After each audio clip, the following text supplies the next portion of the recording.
Hello, squirrel listeners. Gotta wet my whistle first thing. Should have done it before I hit the button. I may get a phone call because I gotta go get gas. And my brother's going with me. It's so cold out. Well, it's not all that cold, but the wind is blowing again crazy, and the wind makes it cold. Colder than it would be ordinarily. Chapter 16, New Year's Eve at the Light. The Green Gables folk went home after Christmas, Marilla under solemn covenant to return for a month in the spring. More snow came before New Year's and the harbor froze over, but the Gulf still was free beyond the white imprisoned fields. The last day of the old year was one of those bright, cold, dazzling winter days which bombard us with their brilliancy and command our admiration, but never our love. The sky was sharp and blue, the snow diamonds sparkled intensely, the stark trees were bare and shameless, with a kind of brazen beauty, the hills shot assaulting lances of crystal. Even the shadows were sharp and stiff and clear-cut, as no proper shadows should be.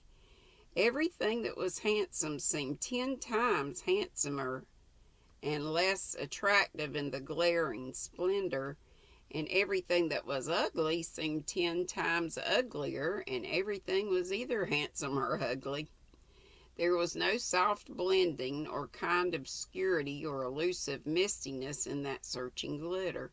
The only things that held their own individuality were the firs, for the fir is the tree of mystery and shadow, and yields never to the encroachments of crude radiance. But finally the day began to realize that she was growing old. Then a certain pensiveness fell over her beauty which dimmed, yet intensified it. Sharp angles, glittering points, melted away into curves and enticing gleams. The white harbor put on soft grays and pinks. The faraway hills turned amethyst. "The old year is going away beautifully," said Anne. She and Leslie and Gilbert were on their way to the Four Winds Point, having plotted with Captain Jim to watch the new year in the inn at the Light. The sun had set, and in the southwestern sky hung Venus, glorious and golden, having drawn as near to her earth sister as is possible for her. For the first time, Anne and Gilbert saw the shadow cast by that brilliant star of evening, that faint, mysterious shadow, never seen save when there is white snow to reveal it, and then only with averted vision, vanishing when you gaze at it directly. "It's like the spirit of a shadow, isn't it?" whispered Anne. "You can see it so plainly, haunting your side when you look ahead, but when you turn and look at it, it's gone." I have heard that you can see the shadow of Venus only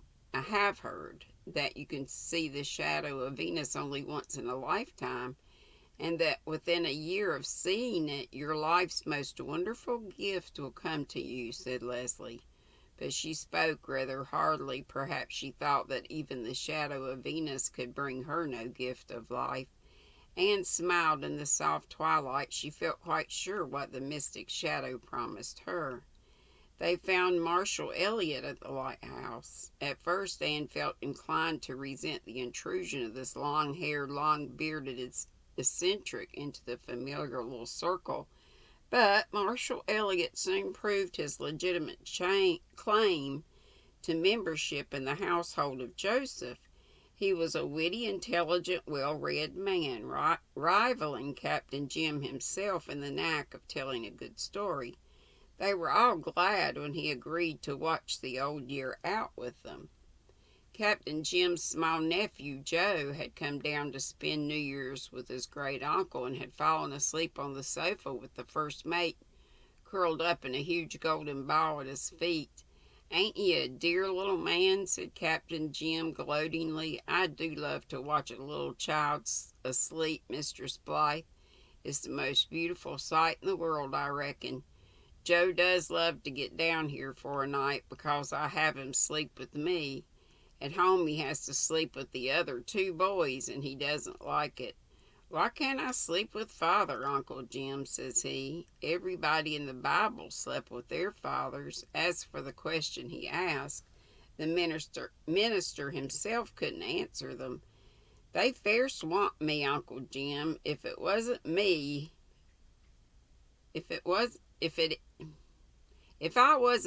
who'd I be? And Uncle Jim, what would happen if God died?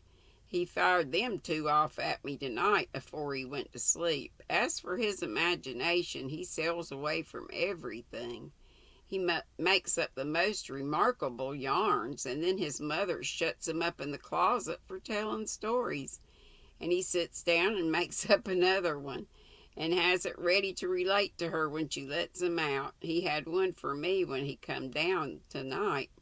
Uncle Jim, says he, solemn as a tombstone, I had a venture in the glen today. Yes, what was it, says I, expecting something quite startling, but nowise prepared for what I really got. I met a wolf in the street, says he.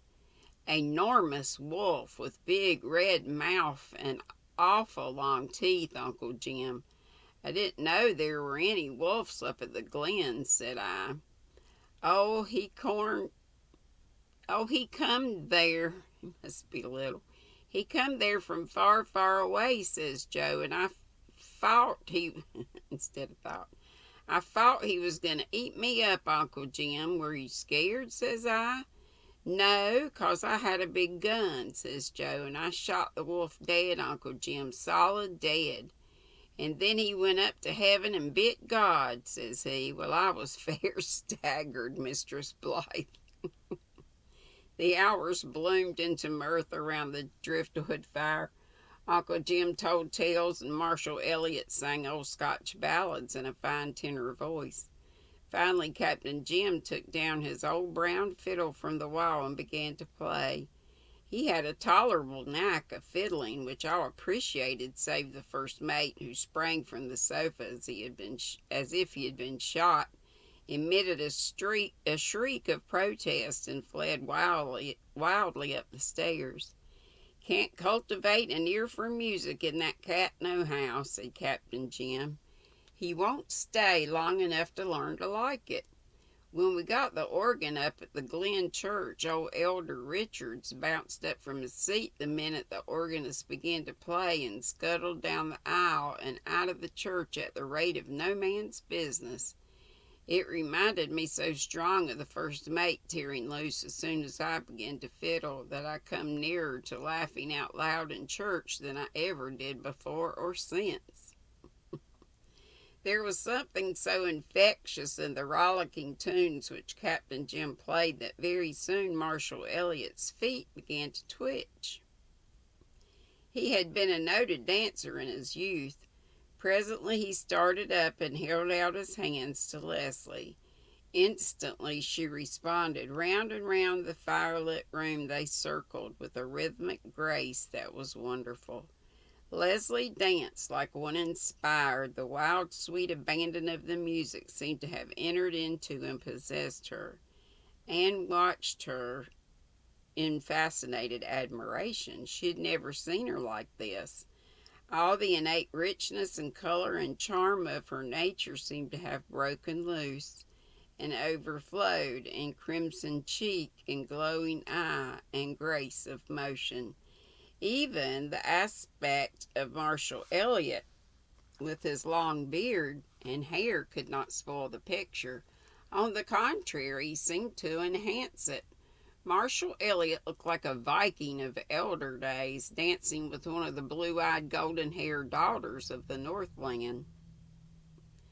The purtiest dancing I ever saw, and I've seen some in my time, declared Captain Jim. When at last the bow fell from his tired hand, Leslie dropped into her chair, laughing, breathless. I love dancing, she said apart to Anne. I haven't danced since I was 16, but I love it. The music seems to run through my veins like quicksilver, and I forget everything, except the delight of keeping time to it. There isn't any floor beneath me, or walls around me, or roof over me. I'm floating amid the stars. Captain Jim hung the fiddle up in its place beside a large frame enclosing several banknotes. Is there anybody else of your acquaintance who can afford to hang his walls with banknotes for pictures? He asked. There's 20 $10 notes there, not worth the glass over them. They're old. They're old Bank of P.E. Island notes. Had them by me when the bank failed, and I had 'em framed and hung up.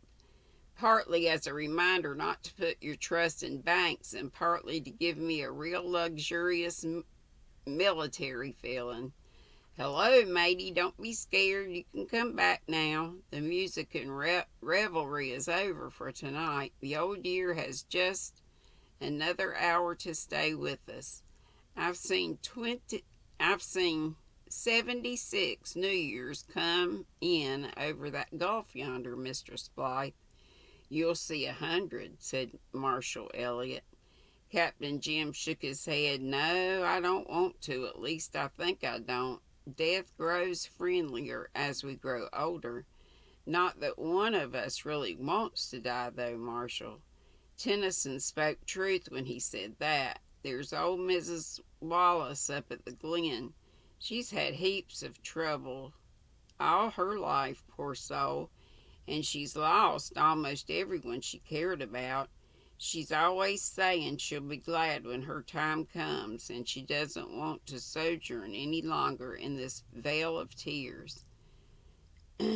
But when she takes a sick spell, there's a fuss. Doctors from town, and a trained nurse, and enough medicine to kill a dog. Life may be a vale of tears, all right, but there are some folks who enjoy weeping, I reckon. They spent the old years last hour quietly around the fire. A few minutes before 12, Captain Jim arose and opened the door. We must let the new year in, he said.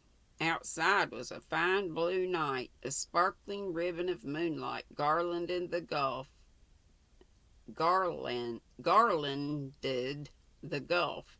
Inside the bar the harbor shone like a pavement pearl.